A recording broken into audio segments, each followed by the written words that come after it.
If you're looking for Dr. Marvin Kendall, you can usually find him at the Veterans Clinic in Littleton.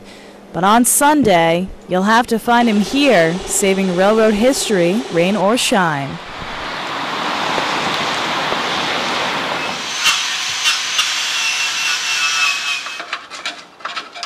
I think everyone's interest is a product of the times they're born or grow up.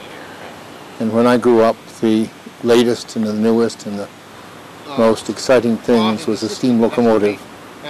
And I think that love of the steam locomotive always stayed with me through my life. It's exciting to see a piece of machinery become alive. It's